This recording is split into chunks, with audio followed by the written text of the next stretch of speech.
Hello guys, this is Sweet Service TV and welcome back to my channel. But before I start the devotional guys, I would like to shout out the following person channel na napunta rito at na-join sa devotional. Shout out and God bless to Jerry Abok, Juliana Estopel, Jelaika Portugana, Heart Ponsalan, Connie Vlog, Yans TV, Michael Aborita, SSC TV of Korea, Friends and Dog, Kate Las Marias, Johnny Abidin, Daryl PS, Kirby Baliser, Christian Ragasa, Clarice Hilado, Fiona Matadling, Shane Pindon, Claire Lamis, Diane Magsayo, Kimberly Rimando, Rhea Vidal, Jonalyn Milgar, Ashley Torimucha, Robisel Solis, Mystified, Eliza Marie Mijares, Mark Anthony Pamisa, Francis Canoy, James Daryl, John Lennon Salana, Albert Avillanosa, Nathaniel Abilia, Will Lawrence Chonko, Gretchen Marie Dario, Darrell P.S., Johnny Abiden, Rian Versaga, Mary Jo Romeo, Faith Gloria, Retro Blog,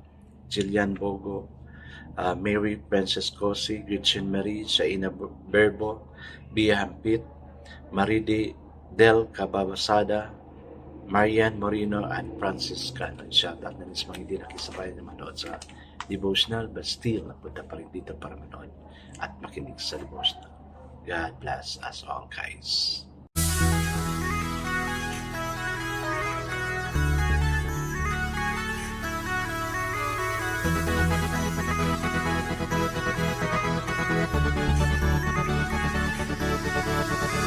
Rich TV, where you heard it, number one is on the top. Good advice is they'll never stop. Rich TV, where you heard it, number one is on the top. Good advice is they'll never stop. So it's now February 18 and ano ba ang pinagkaabalahan mo? Of course sa atin, marami tayong pinagkaabalahan.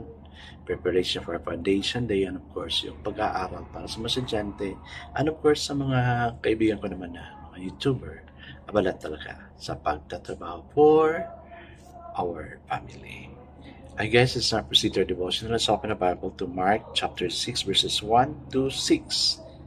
This is about a prophet without honor. Still guys, I'm using the devotion study Bible because the words used is so simplified to maintindihan talaga natin. Okay, the word of the Lord in Matthew 6, chapter 1 to 6 says, Jesus left there and went to his hometown accompanied by his disciples.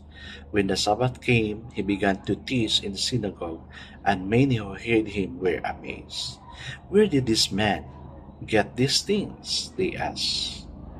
What's this wisdom that has been given him, that he even does miracles? Isn't this the carpenter's? Isn't this Mary's son, and the brother of James, Joseph, Judas, and Simon? Aren't his sisters here also?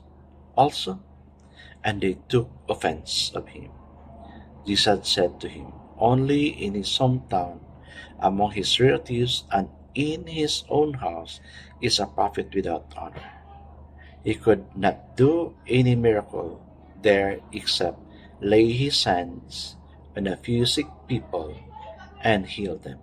And he was amazed at their lack of faith. Amen and amen. I guess that's not pray.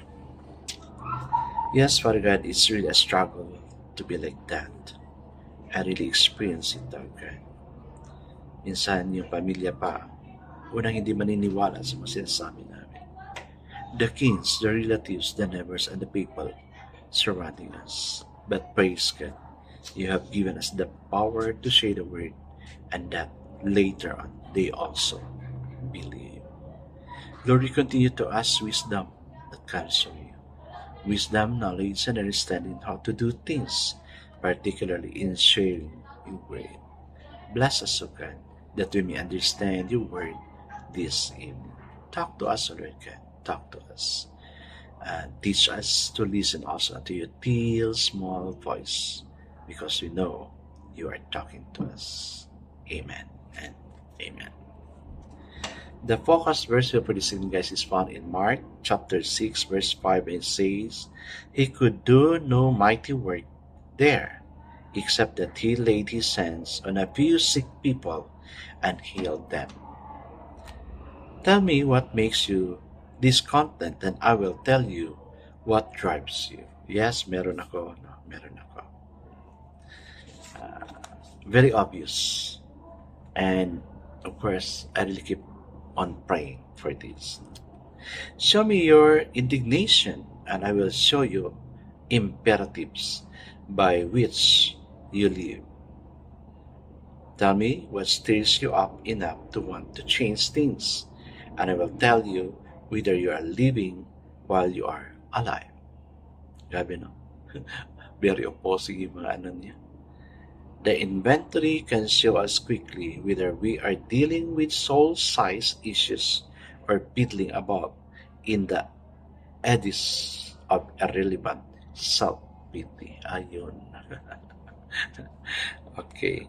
Jesus affirms the creator of this content as a major characteristic of discipleship. He took his listeners from an abstraction about God and brought them to the concrete evidence in them and society that indicated they had no right to be satisfied. They were proud of their growth, but he showed them they had hardly begun. They were proud of their heritage, but he showed them the tremendous responsibilities they had in sharing the secret of God's love with the world. Today, as your sign, we are in touch with Christ, is that we know He loves us, we are but won't leave us that way. Amen and amen. Minsan guys, no, for me, it's really irritating na excited ka nagsishare at hindi ka pinapaniwalaan ng mga family members mo. Parang, for me, yeah, it's really, very annoying. But praise God, hindi tayo ganyan, no? God give us patience. God made us humble to accept the situation. Totoo naman kasi. Maski nga naman, no, sa pamilya natin, especially, halimbawa, estudyante, honor ako. Ikaw na honor. Parang may reaction pa. Very negative yung niya, yung pag-accept niya sa mga ganyan. Kaya tayo, kung di nila matanggap, then tayo. No? Let's just humble ourselves and alam natin kung ano yung ginagawa natin. Imagine, no, yung mga tao, kasi di nila na Jesus is also a God himself. No? God siya talaga, nagpakatao lang siya through Mary. No? Kaya, maski si Mary at Joseph, nakalimutan nila, no? Na yung anak nila is not an ordinary na anak. Anak siya ng Panginoon. He is God and at the same time, man. No?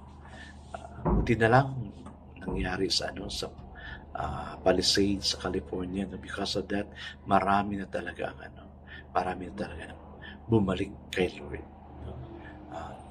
Parang nakagawa siya ng revival because of the situation. Kaya balik tayo kay Lord. Let's not mock God, but instead, we must be close to God. No? Para kung ano man yung mangyari, may mga pangangailangan tayo, emergency man o hindi, we can just go to God anytime. Diba? Okay. Guys, let's now pray. Father God, sometimes people around us are discontent of what we are saying. And sometimes they won't believe on our experiences. They won't believe on what we are saying. When our dissatisfaction are in harmony with you, then we know that we can depend on His power to change. Help us, O God, that we will become a living testimony. Amen and amen. Yes, guys, God has the power to change. God bless us always because I know that your bless is 10 times better. This is again Richard TV. Kita-kita tayo muli at sa muli. Paalam!